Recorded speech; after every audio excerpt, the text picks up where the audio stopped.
खुदावंद आपके साथ हो, इंजील मुकद्दस मरकज़ के मुताबिक मरकज़ की इंजील उसका 13वां बाब 24वीं आयत से। एक दिन यीशु ने अपने शागिर्दों से कहा, उन दिनों में उस मुसीबत के बाद सूरज तारीक हो जाएगा और चांद अपनी रोशनी ना देगा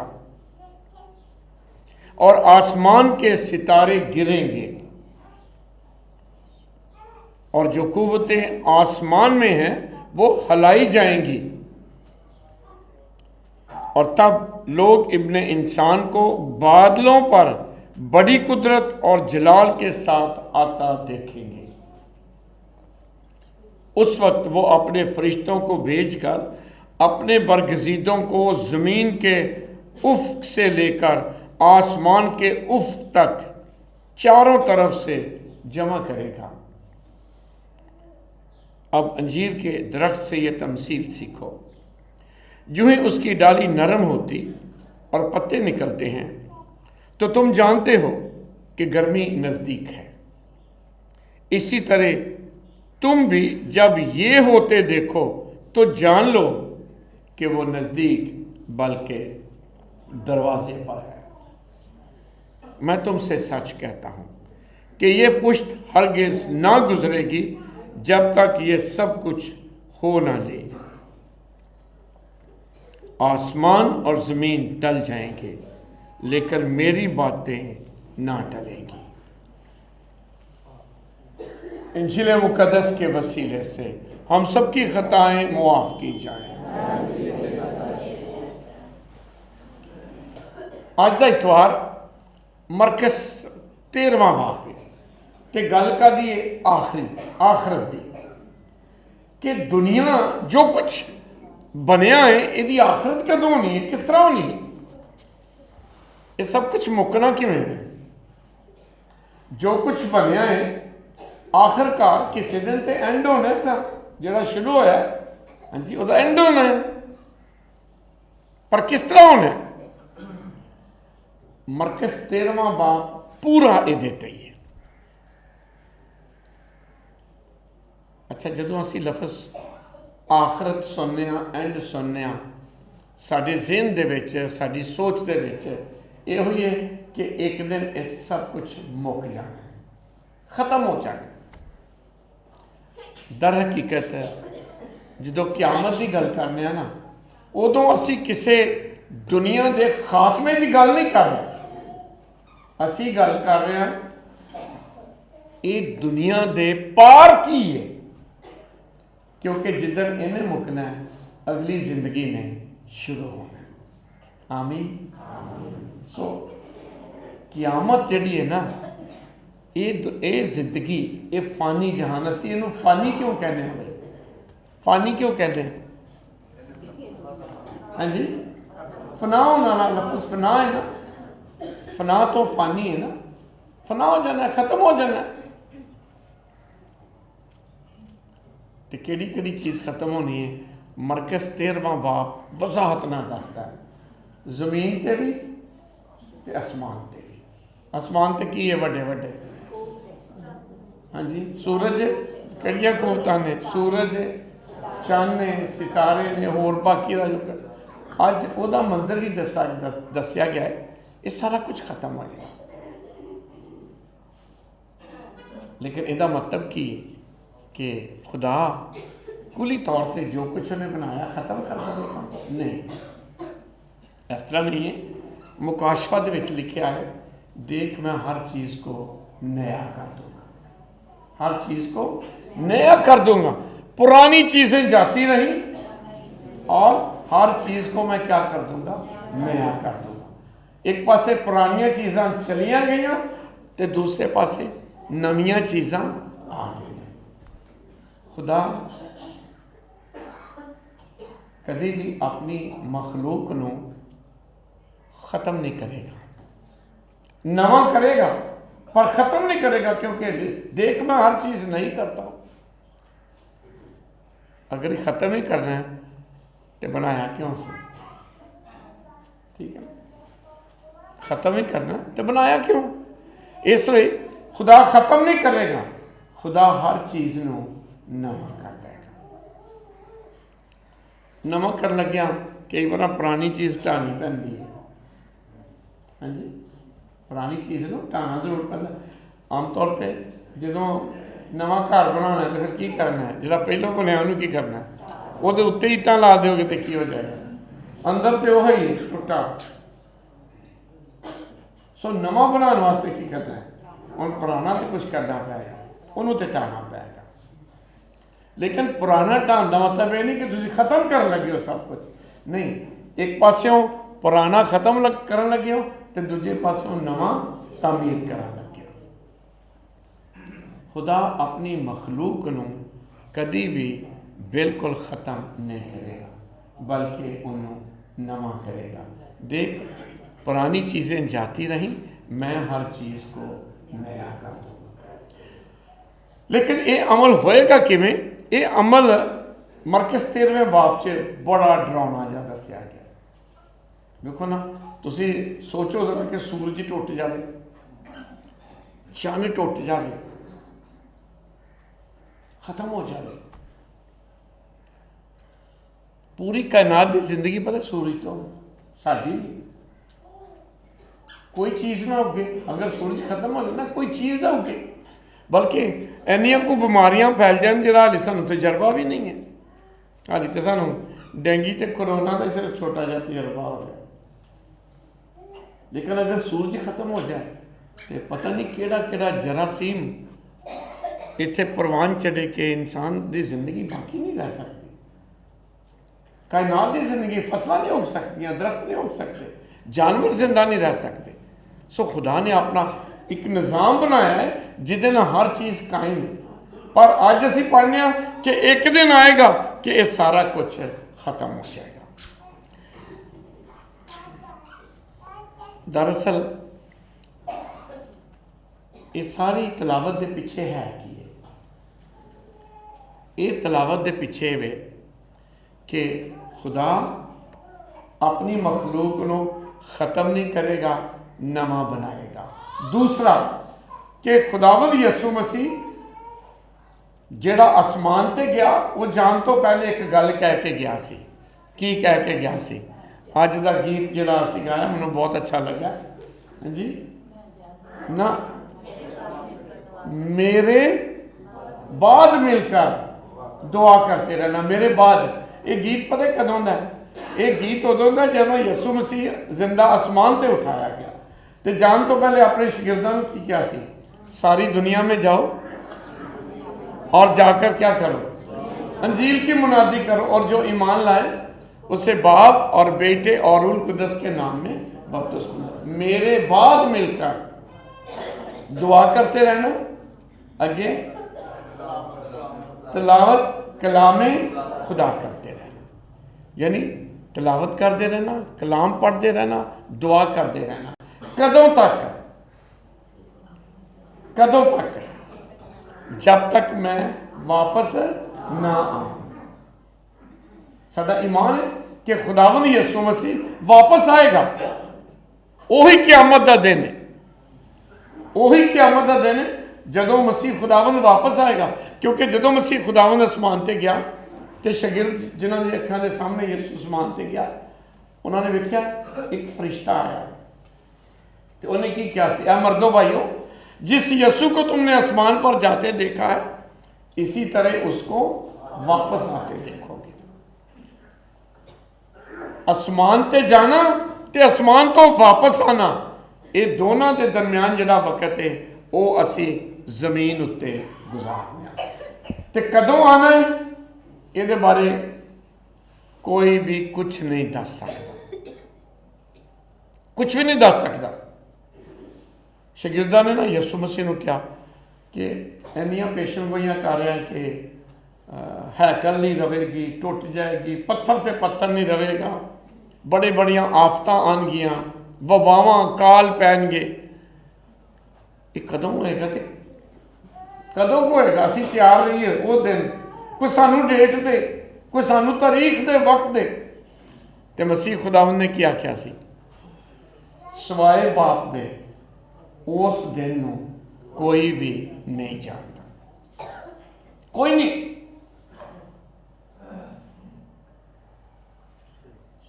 कोई भी नहीं जानता खुदावन ने कदों वापस आना कोई नहीं जानता।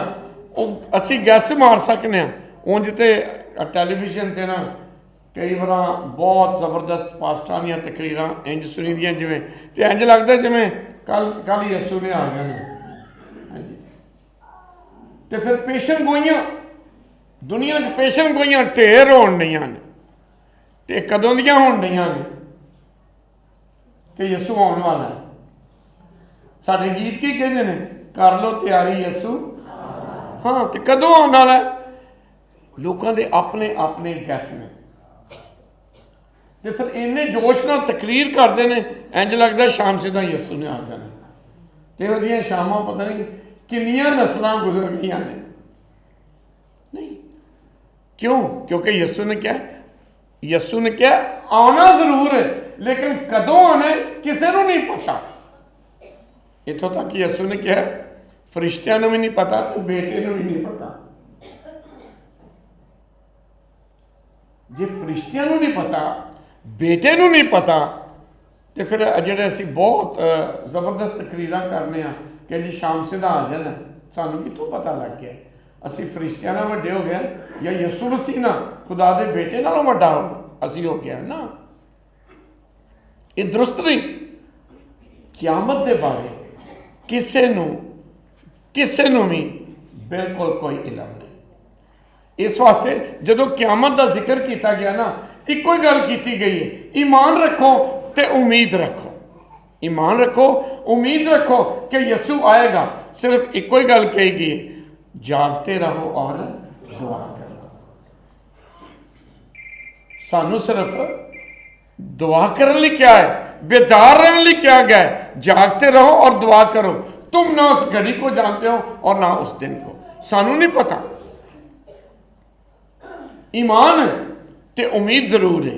वो ईमान की है वो उम्मीद की है कि यसू मसीह एक दिन दुनिया ते वापस आएगा। कादे वास्ते आएगा ये बहुत बड़ा सवाल है। कादे लिए आएगा? कादे लिए आएगा? तां जो सानू बाप दे कोल वापस लै जाए। मैं फिर आऊँगा ताकि जहाँ मैं हूँ वहाँ तुम भी हो। यसू ने कहा मैं जाता हूँ ताकि जाकर तुम्हारे लिए जगह तैयार करूँ ताकि जहाँ मैं हूँ वहाँ तुम भी हो। सो यसू कादे लिए आएगा?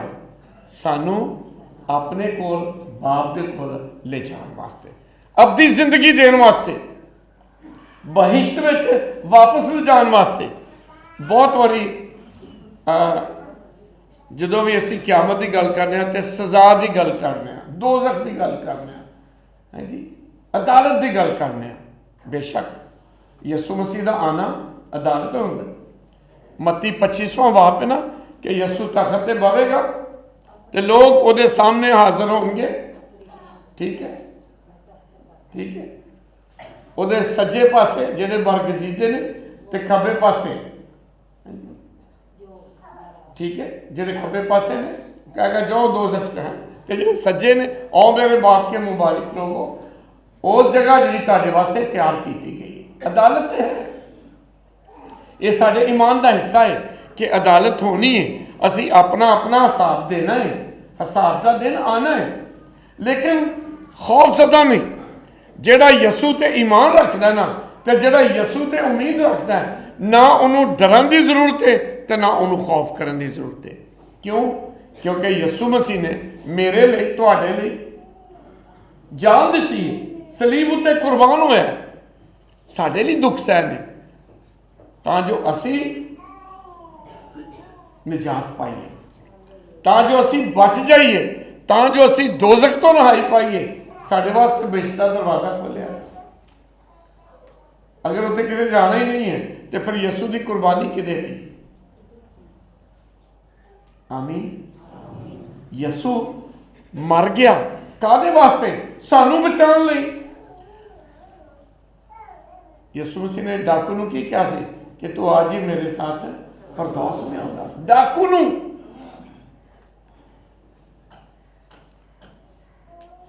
गुनाहगारां नूं यसू बचाना आया, याद रखियो। और गुनाहगार डाकू नूं कहा कि तू आज ही मेरे साथ फरदौस में होगा। सिर्फ उन्हें ईमान रख के क्या सी, ऐ खुदावन जब तू अपनी बादशाही में आए तो मुझे याद करना, बचाना है।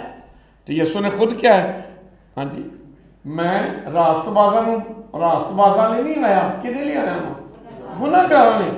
ते नाल ही एक मिसाल दे दी कि मैं तंदुरुस्तां लिए नहीं आया, किदे लिए आया, बीमारां लिए। सो यसू साडे वास्ते आया, असीं जिहड़े गुनाहगार हां साडे वास्ते, सानू बचाने लई बहिश्त दा दरवाजा साडे वास्ते खुलिया गया सी, गुनाहगारां लई। आज ही तो मेरे साथ फरदौस में होगा। लेकिन किहड़े गुनाहगार ने, वो गुनाहगार जिहड़े यसू ते ईमान रखते हैं ते यसू च ही उम्मीद रखते हैं। जिहड़ा ईमान नहीं रखता, उम्मीद नहीं रखता, उन्हें ते अपने बचन का समान ही खराब कर दिता है। पर जिहड़ा यसू ते ईमान रखता है ना, यसू ते उम्मीद रखता है कि वह मेरा बचाने वाला खुदा है, वह मैनू बचाएगा, तो उहदे हुक्मां ते अमल करता है, वह बच जाएगा। मसीह खुदावंद ने क्या सी, ना सिर्फ वो जो मुझे खुदावंद खुदावंद कहता है खुदा की बादशाही में दाखिल होगा, बल्कि वो जिहड़ा मेरे हुक्मां ते अमल करता है। मसीह विच मेरे अजीजो, अज उम्मीद की गल है। उम्मीद है मरकस 13वां बाब जो लिखा गया सी ना, जरा गौर करियो, ये गल समझोगे तो अज की तलावत की समझ आएगी। पूरा बाब जो ना वो पढ़िए ना, तो वो तो पहले लिखा है कि मसीहां के बारे लिखा है कि लोग तुहानू फड़ाणगे, अदालतां च लैके जाणगे, तुहाडे ते जुल्म होएगा, तशद्दद होएगा, तुहानू मारिया जाएगा। मरकस 13वां बाब मसीहां दे दुख की गल की गई, तो क्यों की गई है। मरकस की अंजील लिखी गई है मसीह के समान दे ते जान दे बाद सन 70 दे विच, क्योंकि सन ईस्वी मसीह तो शुरू हुई है ना, 70-75 के दरम्यान लिखी गई है। सन 70 दे विच ये वो साल है जो मसीहां नूं बहुत आजारसानियां हुई, मसीहां ते बड़ा जुल्म किया गया सी। ये वो वक्त है जो मसीहां नूं ना बल की भट्ठी च पा देंदे सन, आरे ना चीर देंदे सन, तलवार की नोक ते खड़ा कर देंदे सन, भुखिया शेरां अगे पा देंदे सन। ये वो दौर है। आमतौर पर असी समझने असी मसीह के नाम तो बड़ा दुख उठाने ने, जो मसीहत शुरू हुई है ना, सब तो ज्यादा दुख उदों, सब तो ज्यादा उदों मिले ने। नेरो बादशाह सी, ना सुनिया है अगर नहीं, नेरो बादशाह सी, वो बहुत जालिम सी, मसीहां दे नाल उन्हें बहुत जुल्म किया, बहुत। 8-8 दिन शेरां नूं खाना नहीं सी खवाया जाता। क्यों? फिर मसीहां नूं बन के लियाते सन ते स्टेडियम च बन के लियाते सन। ठीक है, अज भी 2000 साल के बाद इस स्टेडियम रोम के कायम है, कलासियम कहते हैं ना, बहुत वड्डा है। पहलों लोगों को लिया के बिठाया जाता सी ते फिर मसीहां नूं बन के लिया जाता सी, ते जो मसीही दरम्यान च आ जाते सन, स्टेडियम तुसां मैच खेडदे वेख्या ना, बिल्कुल इंज दा ही विचकार लिया के बन्निया होंदा सी, ते फिर 8 दिन के भुखे शेर जिहड़े सन ना, उन्होंने लिया के छड्डिया जाता सी। फिर तुसीं सोच सकते हो कि वो भुखे शेर की करते सन, जिस्मां नूं तार तार कर देंदे सन। लेकिन एक गल सी, ये सारे दुख मसीही सहंदे सन, पर कभी भी मसीह का इनकार नहीं सन करते। जान जाए पर ईमान न जाए। ये शहीद ने, ये मसीहा दे मसीही मजहब दे पहले शहीद ने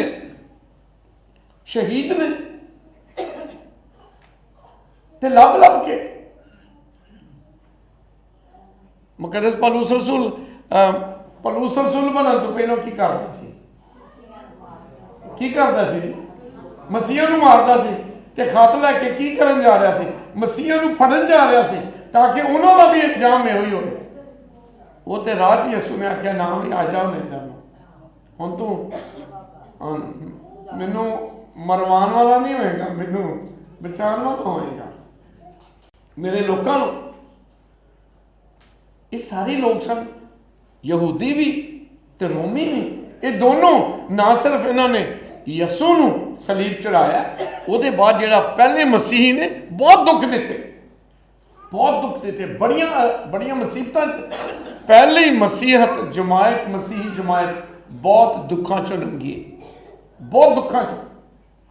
ਤੇ ਛੋਟਿਆਂ 'ਚੋਂ ਨਹੀਂ, ਇਹ ਸਿਰਫ ਇੱਕ ਮਿਸਾਲ ਦਿੱਤੀ ਹੈ, ਬਹੁਤ ਦੁੱਖਾਂ 'ਚ। ਹਾਲਾਂਕਿ ਇਬਤਦਾਈ ਸੀ, ਸਾਨੂੰ ਤੇ 2000 ਸਾਲ ਹੋ ਗਿਆ ਨਾ ਮਸੀਹੀ ਈਮਾਨ ਨੂੰ ਸੁਣਦਿਆਂ ਹੋਇਆ, ਚੱਲਦਿਆਂ ਹੋਇਆ। ਇਹ ਤਾਂ ਲਈ ਨਵੀਂ ਜਮਾਇਤ ਸ਼ੁਰੂ ਹੋਈ ਸੀ, ਲੇਕਿਨ ਐਡਾ ਪੱਕਾ ਈਮਾਨ ਤੇ ਐਡੀ ਪੱਕੀ ਉਮੀਦ ਸੀ ਕਿ ਮਰ ਵੀ ਜਾਵਾਂਗੇ ਤੇ ਕੋਈ ਗੱਲ ਨਹੀਂ, ਯਿਸੂ ਦੇ ਨਾਂ ਤੇ ਮਰ ਜਾਵਾਂਗੇ ਨਾ, ਕੋਈ ਗੱਲ ਨਹੀਂ, ਕਿਉਂਕਿ ਇਸ ਮਰਨ ਦੇ ਬਾਅਦ, ਇਸ ਮੌਤ ਦੇ ਬਾਅਦ ਅਬਦੀ ਜ਼ਿੰਦਗੀ ਦਾ ਤਾਜ ਪਾਵਾਂਗੇ। ਇਸ ਵਾਸਤੇ ਦੁੱਖ, ਤਕਲੀਫਾਂ, ਜਿਹੜੀਆਂ ਜ਼ਿਆਦਤੀਆਂ ਉਹਨਾਂ ਨਾਲ ਹੋ ਰਹੀਆਂ ਸਨ, ਉਹ ਈਮਾਨ ਦੇ ਵਿੱਚ ਹੱਸ ਕੇ ਕਿਤਾਬ ਪੜ੍ਹਨ ਰਿਹਾ ਸਾਂ। ਉਹ ਕਹਿੰਦਾ ਜੀ, ਜਦੋਂ ਇਹ ਮਸੀਹਾਂ ਨੂੰ ਨਾ ਬੰਨ੍ਹ ਕੇ ਲਿਜਾਂਦੇ ਸਨ ਨਾ, ਕਿ ਇਹਨਾਂ ਨੂੰ ਸ਼ੇਰਾਂ ਅੱਗੇ ਪਾਉਣ ਲੱਗੇ ਨੇ, ਉਹ ਕਹਿੰਦੇ ਨੇ ਜੀ ਗੀਤ ਗਾਉਂਦੇ ਜਾਂਦੇ ਸਨ। ਕੈਸੀ ਕਮਾਲ ਦੀ ਗੱਲ ਹੈ। ਪਤਾ ਵੀ ਹੈ ਕਾਹਦੇ ਵਾਸਤੇ ਜਾ ਰਹੇ ਨੇ? ਮੌਤ ਦੇ ਨਾਲ, ਮੌਤ ਦਾ ਸਾਹਮਣਾ ਹੈ, ਪਰ ਮੌਤ ਦਾ ਸਾਹਮਣਾ ਵੀ ਯਿਸੂ ਦੇ ਨਾਂ ਤੇ ਕਿਵੇਂ ਕਰਨਾ ਹੈ? ਗੀਤ ਗਾ ਕੇ। ਗੀਤ ਬੰਦਾ ਉਹ ਗਾ ਸਕਦਾ ਹੈ, ਸਾਹਮਣੇ ਮੌਤ ਖਲੋਤੀ ਹੋਵੇ ਨਾ, ਗੀਤ ਉਹ ਹੀ ਗਾ ਸਕਦਾ ਹੈ ਜਿਹਦਾ ਈਮਾਨ ਪੱਕਾ ਤੇ ਜਿਹਦੀ ਉਮੀਦ ਪੱਕੀ ਹੈ, ਜਿਹਨੂੰ ਪਤਾ ਹੈ ਇਹਦੇ ਬਾਅਦ ਮੈਂ ਆਪਣੀ ਜ਼ਿੰਦਗੀ ਦਾ ਤਾਜ ਪਾਵਾਂਗਾ। ਸਿਰਫ ਉਹ ਗੀਤ ਗਾ ਸਕਦਾ ਹੈ। ਔਰ ਇਹ ਜਮਾਇਤ ਗੀਤ ਗਾਉਂਦੀ ਜਾਂਦੀ ਸੀ। ਮੈਂ ਜਦੋਂ ਪੜ੍ਹਨ ਰਿਹਾ ਸਾਂ, ਬੜੀ ਹੈਰਾਨਗੀ ਹੋ ਰਹੀ ਸੀ ਕਿ ਸਿਰਫ ਵੱਡੇ ਵੀ ਨਹੀਂ, ਇਹਨਾਂ ਦੇ ਛੋਟੇ ਛੋਟੇ ਬੱਚੇ ਵੀ। ਸਿਰਫ ਵੱਡਿਆਂ ਨੇ ਸ਼ਹਾਦਤ ਨਹੀਂ ਪਾਈ, ਛੋਟੇ ਬੱਚੇ ਵੀ ਇਹਨਾਂ ਦੇ। ਔਰ ਛੋਟੇ ਬੱਚਿਆਂ ਦੀ ਸ਼ਹਾਦਤ ਦੀ ਵਜ੍ਹਾ ਕੀ ਸੀ? ਉਹਨਾਂ ਦੇ ਮਾਂ-ਬਾਪ ਦਾ ਈਮਾਨ। ਕਿਉਂਕਿ ਮਾਂ-ਬਾਪ ਸਿਖਾਉਂਦੇ ਸਨ ਕਿ ਤੁਹਾਡੀ ਜਾਨ ਜਾਏ ਪਰ ਤੁਹਾਡਾ ਈਮਾਨ ਨਾ ਜਾਏ।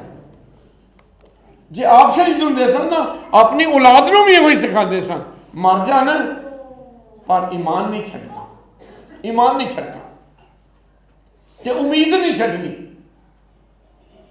ਸੋ ਦੁੱਖਾਂ ਵਿੱਚ, ਤਕਲੀਫਾਂ ਵਿੱਚ ਵਫਾਦਾਰ ਰਹਿਣਾ। ਪਹਿਲੀ ਇਬਤਦਾਈ ਕਲੀਸਿਆ ਜਿਹੜੀ ਹੈ ਨਾ, ਉਹਨੇ ਬੜੇ ਜ਼ਬਰਦਸਤ ਨਮੂਨੇ ਛੱਡੇ, ਬੜੇ ਜ਼ਬਰਦਸਤ ਨਮੂਨਾ। ਮੌਤ ਨੂੰ ਕਬੂਲ ਕੀਤਾ, ਮੌਤ ਨੂੰ ਕਬੂਲ ਕੀਤਾ, ਦੁੱਖਾਂ ਨੂੰ। ਪਤਰਸ ਨੂੰ ਵੀ, ਸ਼ਾਗਿਰਦਾਂ ਨੂੰ ਵੀ, ਸਵਾਏ ਯੋਹਨਾ ਦੇ ਬਾਕੀ ਸਾਰੇ ਸ਼ਹੀਦ ਹੋਏ ਨੇ। ਪਤਰਸ ਨੂੰ ਵੀ ਸਲੀਬ ਦੇਣ ਲੱਗੇ ਸਨ, ਤੇ ਪਤਰਸ ਨੇ ਕੀ ਕਿਹਾ ਸੀ? ਮੈਨੂੰ ਸਿੱਧੀ ਸਲੀਬ ਨਾ ਦੇਣਾ, ਉਲਟੀ। ਸਿੱਧੀ ਸਲੀਬ ਤਾਂ ਮੇਰੇ ਉਸਤਾਦ ਨੂੰ ਦਿੱਤੀ ਸੀ ਨਾ, ਮੇਰੇ ਖੁਦਾਵੰਦ ਨੂੰ, ਮੈਨੂੰ ਉਲਟੀ ਸਲੀਬ ਦੇ ਦਿਓ। ਸਾਰੇ ਸ਼ਾਗਿਰਦ ਸ਼ਹੀਦ ਹੋਏ। ਲੇਕਿਨ ਬੰਦਾ ਸ਼ਹੀਦ ਕਦੋਂ ਹੁੰਦਾ ਹੈ? ਆਪਣਾ ਆਪ ਕਦੋਂ ਦੇ ਦਿੰਦਾ ਹੈ? ਜਦੋਂ ਉਹਦਾ ਈਮਾਨ ਪੱਕਾ ਤੇ ਉਹਦੀ ਉਮੀਦ ਪੱਕੀ ਹੈ। ਕੁਝ ਵੀ ਹੋ ਜਾਵੇ, ਆਖਿਰਕਾਰ ਯਿਸੂ ਮੈਨੂੰ ਸੰਭਾਲੇਗਾ। ਇਹ ਈਮਾਨ ਹੈ, ਇਹ ਉਮੀਦ ਹੈ। ਮਸੀਹ ਵਿੱਚ ਮੇਰੇ ਅਜ਼ੀਜ਼ੋ, ਬਹੁਤ ਵਾਰੀ ਅਸੀਂ ਪਾਕਿਸਤਾਨ 'ਚ ਨਾ ਮਾਯੂਸ ਹੋ ਜਾਂਦੇ ਹਾਂ। ਮਾਯੂਸ ਨਾ ਹੋ, ਉਮੀਦ ਰੱਖੋ। ਕਈ ਵਾਰ ਆਪਣੇ ਲੋਕਾਂ ਨੂੰ ਸੁਣੀਦਾ ਜੀ, ਦੇਖੋ ਜੀ ਇੱਥੇ ਸਾਡੇ ਨਾਲ ਜ਼ਿਆਦਤੀ ਹੋ ਗਈ, ਉੱਥੇ ਸਾਡੇ ਨਾਲ ਜ਼ਿਆਦਤੀ ਹੋ ਗਈ। ਹੁੰਦੀਆਂ ਨੇ, ਇਹਦੇ 'ਚ ਕੋਈ ਸ਼ੱਕ ਵੀ ਨਹੀਂ, ਪਰ ਇਹ ਨਾ ਸਾਨੂੰ ਮਾਯੂਸ ਨਾ ਕਰੇ, ਮਾਯੂਸ ਨਾ ਕਰੇ। ਬਲਕਿ ਅੱਜ ਸਾਡੇ ਪਾਕਿਸਤਾਨੀ ਮਸੀਹਾਂ ਨੇ ਇਹ ਬਹੁਤ ਵੱਡੀ ਦਾਵਤ ਕਿ ਜਿਸ ਤਰ੍ਹਾਂ ਇਬਤਦਾਈ ਮਸੀਹੀ ਸ਼ੇਰਾਂ ਅੱਗੇ ਵੀ, ਮੌਤ ਅੱਗੇ ਵੀ ਗੀਤ ਗਾਉਂਦੇ ਜਾਂਦੇ ਸਨ, ਇਹਦਾ ਪੱਕਾ ਈਮਾਨ ਰੱਖ ਕੇ ਯਸੂ ਤੇ ਅਸੀਂ ਜ਼ਿੰਦਗੀ ਗੁਜ਼ਾਰੀਏ। रोम इटली जिहड़ा है, ठीक है, ये पुराना रोम है, इहो ही वो मुल्क है जिहड़े मसीहत नूं खत्म करन डे सन। ते अज मसीहत दा सेंटर किहड़ा है? रोम ही। जिहड़ा मसीहत नूं मिटाना चाहता सी ओह ही अज मसीहत नूं फैलाना चाहता है। जिहड़ा मिटाना चाहते सन वही अज फैलाना चाहते। तो क्यों इंज होण डिया है? क्योंकि उन्हां मसीहां दा ईमान है, उन्हां दा खून है। उस धरती उत्ते खून पता किदां डुलिया है? शहीदां दा। उत्थे खून डुलिया। अज उही जगह लोकी जा के ना दुआ करते हैं, नमाज पढ़ते हैं। किहड़ी जगह? जिहड़ी जगह ते मसीहां दा खून बहाया गया। ਉਹੀ ਲੋਕ ਜਿਹੜੇ ਖੂਨ ਬਹਾਉਣ ਵਾਲੇ ਸਨ ਅੱਜ ਉਹੀ ਲੋਕ ਨੇ ਜਿਹੜੇ ਇਹਨਾਂ ਜਗ੍ਹਾ ਨੂੰ ਸੀਨੇ ਨਾਲ ਲਾਉਂਦੇ ਨੇ, ਚੁੰਮਦੇ ਨੇ। ਕਿਉਂ? ਉਹ ਉਤਲੇ ਦਾ ਨਿਜ਼ਾਮ ਹੈ। ਕਿਉਂਕਿ ਪਹਿਲੀ ਜਮਾਤ ਮਸੀਹ ਦੇ ਵਿੱਚ, ਈਮਾਨ ਦੇ ਵਿੱਚ ਵਫਾਦਾਰ ਰਹਿਣਾ। ਮਸੀਹ ਵਿੱਚ ਮੇਰੇ ਅਜ਼ੀਜ਼ੋ, ਜਿੰਨੇ ਅੱਜ ਅਸੀਂ ਇੱਥੇ ਮਾਂ ਬਾਪ ਬੈਠੇ ਹਾਂ, ਆਪਣੀ ਔਲਾਦ ਨੂੰ ਨਾ ਆਪਣੇ ਘਰਾਂ 'ਚ ਨਾ ਸਿਖਾਇਆ ਕਰੋ। ਛੋਟੇ ਬੱਚਿਆਂ ਨੂੰ ਨਾ ਅਸੀਂ ਹੋਰ ਢੇਰ ਗੱਲਾਂ ਸਿਖਾਉਂਦੇ ਹਾਂ। ਹਾਂਜੀ, ਉਹ ਮਾਸੀ ਨਾਲ ਨਹੀਂ ਬੋਲਣਾ ਤੇ ਉਹ ਚਾਚੇ ਦੇ ਘਰ ਨਹੀਂ ਜਾਣਾ। ਹਾਂਜੀ, ਇਹ ਵੀ ਜ਼ਰਾ ਸਿਖਾਈਏ ਕਰੀਏ ਕਿ ਆਪਣੇ ਈਮਾਨ 'ਚ ਪੱਕੇ ਰਹਿਣਾ। ਕਦੀ ਕਦੀ ਅਸੀਂ ਸੁਣਦੇ ਹਾਂ ਨਾ ਕਿ ਫਲਾਂ ਨੇ ਆਪਣਾ ਮਜ਼ਹਬ ਛੱਡ ਕੇ ਦੂਜੇ ਮਜ਼ਹਬ 'ਚ ਚਲਾ ਗਿਆ ਹੈ। ਕਿਉਂ ਚਲਾ ਗਿਆ? ਕਿਉਂਕਿ ਅਸੀਂ ਉਹਨਾਂ ਨੂੰ ਨਾ ਸਬਕ ਨਹੀਂ ਦਿੱਤਾ ਕਿ ਜਾਨ ਜਾਏ ਪਰ ਈਮਾਨ ਨਾ ਜਾਏ। ਇਹ ਸਬਕ ਦੇਣਾ। ਜਿਵੇਂ ਪਹਿਲੇ ਮਸੀਹੀ ਆਪਣੀ ਔਲਾਦ ਨੂੰ, ਆਪਣੇ ਬੱਚਿਆਂ ਨੂੰ, ਆਪਣੇ ਨੌਜਵਾਨਾਂ ਨੂੰ ਸਬਕ ਦੇਦੇ ਸਨ, ਜਾਨ ਨਾ ਜਾਏ ਪਰ ਈਮਾਨ ਨਾ ਜਾਏ। ਉਦੋਂ ਵੀ ਮਸੀਹਾਂ ਨੂੰ ਲਾਲਚ ਦਿੱਤਾ ਜਾਂਦਾ ਸੀ, ਤੁਹਾਨੂੰ ਆਹ ਦੇ ਦਿੰਦੇ ਆ, ਉਹ ਦੇ ਦਿੰਦੇ ਆ, ਆਹ ਦੇ ਦਿੰਦੇ ਨਾ। ਮਸੀਹ ਦੇ ਸਾਹਮਣੇ ਉਹਨਾਂ ਲਈ ਹਰ ਚੀਜ਼ ਫਨਾ ਹੋਣ ਵਾਲੀ, ਹਰ ਚੀਜ਼ ਖਤਮ ਹੋਣ ਵਾਲੀ, ਕੁਛ ਵੀ ਨਹੀਂ। पैसा, धन दौलत सब कुछ भी नहीं। सब चीज़ों तो वध यसू है। अज भी साडे बच्चों को बहुत लालच दे दिता जाता है ना। साडे नौजवान भी लालच में आ जाते हैं। जिन्ने नौजवान बैठे हो, मेरा पैगाम अज तुहाडे वास्ते भी है। लालच आ सकता है, पैसे का भी, दौलत का भी, गड्डियां दा, कारां दा, घर का, पता नहीं कहदा कहदा लालच। तो साढ़े नौजवानों को लालच दिता भी जाता है, पैसा बहा दिता जाता है, हर तरह का लालच भी दिता जाता है। पर याद रखियो, ये सब कुछ फना होने वाला है, खत्म होने वाला है। अगर कोई चीज़ रहनी है ना, रहेगा नाम सदा तिकर मसीह। तो अज अगर असी ओहदे नाम की वफादारी का गीत गाने ना, जे असा ओहदे नाम की माला पाई हुई है, ओहदे नाम की माला जपने, ਉਹਦੇ ਨਾਂ ਤੋਂ ਇਕਰਾਰ ਕਰਨੇ ਆ, ਉਹਨੂੰ ਹੀ ਮੰਨਦੇ ਆ, ਸਾਡੀ ਨਿਜਾਤ ਪੱਕੀ। ਪਰ ਜਿਹਨੇ ਇਸ ਦੁਨੀਆ ਦਾ ਲਾਲਚ ਕੀਤਾ ਨਾ, ਜਿੰਨੇ ਵੀ ਲਾਲਚ ਕੀਤਾ, ਇੱਕ ਦਿਨ, 2 दिन, 4 दिन, आखिरकार वो खत्म हो गया। आखिरकार खत्म हो गया। 2000 साल होए ने अज अस मैं इत्थे खलो के उन्हां मुकद्दसां दा, उन्हां शहीदां दा नाम लै रहा हां। क्यों? क्योंकि वो मसीह दे विच वफादार है। नहीं, मजबूर नहीं सन, वफादार सन, वफादार सन। ते जेड़े मसीह ना वफादार ने रहिंदे, दुनिया भी उन्हें छड़ देंदी है ते दीन भी छड़ देंदा। वो दीन तो भी जाते जे ते दुनिया तो भी जाते हैं। साडे सामने एक बड़ी वड्डी मिसाल है। पहलों वो साडा हीरो सी, उसके बाद की बन गया? जीरो। बस नौजवानों मैं वही पैगाम देना चाहना, पैसा एक ही को दे, अज कोई नाम ही नहीं लेंदा। एक वक्त से कि सारे मसीही उहदे लई दुआ कर रहे होंगे सन, अज करते हो नहीं, खत्म। 1 मिनट लगता हीरो तो जीरो ते, 1 मिनट लगता है। फिर जिन्ना मर्जी तुहाडे कोल पैसा होवे, जिन्नियां मर्जी गड्डियां कारां जहाज होना, कोई शायद तुहानूं हीरो नहीं बना सकती। इक्को चीज़ हीरो बनाती है और वह है यसू ते ईमान ते यसू दे नाल वफादारी। किन्ने दुख, किन्नियां तकलीफां, किन्नियां मुसीबतां, किन्नियां परेशानियां, जेड़ा यसू नाल वफादार है ते जेड़ा यसू दे नाम ईमान विच वफादार है, ਉਹਦੀ उम्मीद जिंदा है, ਉਹਦੀ उम्मीद जिंदा है। लोग हस के की कहते सन, मार दो, बदन ही ना मारोगे पर रूह ਨੂੰ तो नहीं मार सकते ना, बदन ਨੂੰ मार सकते हो पर रूह ਨੂੰ नहीं। इसलिए वो गीत गाते जाते सन। ਤੇ ਅੱਜ ਉਹ ਸਾਡੇ ਹੀਰੋ ਨੇ, ਸਾਡੇ ਸ਼ਹੀਦ ਨੇ। ਅਸੀਂ ਉਹਨਾਂ ਨੂੰ ਯਾਦ ਕਰਨੇ ਆ, ਅਸੀਂ ਉਹਨਾਂ ਦੀਆਂ ਜ਼ਿੰਦਗੀਆਂ ਨੂੰ ਦੁਹਰਾਉਂਦੇ ਆ, ਅਸੀਂ ਅੱਜ ਉਹਨਾਂ ਨੂੰ ਸਲਾਮ ਕਰਨੇ ਆ, ਕਿਉਂਕਿ ਮਸੀਹ ਦੇ ਵਿੱਚ, ਮਸੀਹ ਦੇ ਨਾਂ ਤੋਂ ਉਹ ਸਾਡੇ ਹੀਰੋ ਨੇ। ਉਹੀ ਹੀਰੋ ਨੇ ਜਿਹੜੇ ਯਸੂ 'ਚ ਵਫਾਦਾਰ ਰਹਿੰਦੇ ਨੇ। ਅੱਜ ਖੁਦਾ ਦੇ ਕੋਲੋਂ ਦੁਆ ਕਰੀਏ, ਖੁਦਾ ਸਾਨੂੰ ਸਾਰਿਆਂ ਨੂੰ ਬਰਕਤ ਦੇਵੇ। ਅਸੀਂ ਆਪਣੇ ਨਾ ਈਮਾਨ 'ਚ ਵਫਾਦਾਰ ਰਹੀਏ, ਈਮਾਨ ਦੇ ਵਿੱਚ ਵਫਾਦਾਰ ਰਹੀਏ। ਕੁਝ ਵੀ ਹੋ ਜਾਏ, ਜਿੰਨੀਆਂ ਤਕਲੀਫਾਂ ਮਰਕਜ਼ 13ਵੇਂ ਬਾਬ 'ਚ ਲਿਖੀਆਂ ਨੇ ਨਾ ਕਿ ਸਾਨੂੰ ਫੜਾ ਦੇਣਗੇ, ਜੇਲ੍ਹਾਂ 'ਚ ਲਿਜਾਣਗੇ, ਕੁਛ ਵੀ ਹੋ ਜਾਵੇ, ਜਿਹੜਾ ਯਸੂ 'ਚ ਕਾਇਮ ਰਹੇਗਾ ਨਾ, ਉਹਦੇ ਬਦਨ ਨੂੰ ਤਕਲੀਫ ਪਹੁੰਚ ਸਕਦੀ ਹੈ ਪਰ ਉਹਦੀ ਰੂਹ ਅਬਦੀ ਜ਼ਿੰਦਗੀ ਪਾਏਗੀ। ਇੱਕ ਵਾਰ ਫਿਰ ਜ਼ਰੂਰ ਦੁਹਰਾਉਣਾ ਚਾਹਨਾ, ਆਪਣੇ ਨੌਜਵਾਨਾਂ ਨੂੰ, ਆਪਣੇ ਘਰਾਂ 'ਚ ਆਪਣੇ ਬੱਚਿਆਂ ਨੂੰ ਨਾ ਇੱਕ ਲਫ਼ਜ਼ ਜ਼ਰੂਰ ਸਿਖਾਈਏ ਕਰੀਏ, ਜਾਨ ਜਾਏ ਪਰ ਈਮਾਨ ਨਾ ਜਾਏ। ਇਹ ਰਟਾ ਦਿਓ, ਇਹ ਰਟਾ ਦਿਓ। ਜੇ ਅਸੀਂ इस मुल्क से बाइज्जत तरीके नाल जीना चाहते हैं ना, तो यसू के नाम को अगे वधाना चाहते हैं, फिर अपने बच्चों ना रटा दिओ, तो खुदा की रहमत, खुदा की बरकत हमेशा साडे उत्ते कायम रहेगी। तो खुदा सानू ये फजल ते ताकत देवे, मसीह यसू के नाम ते आमीन।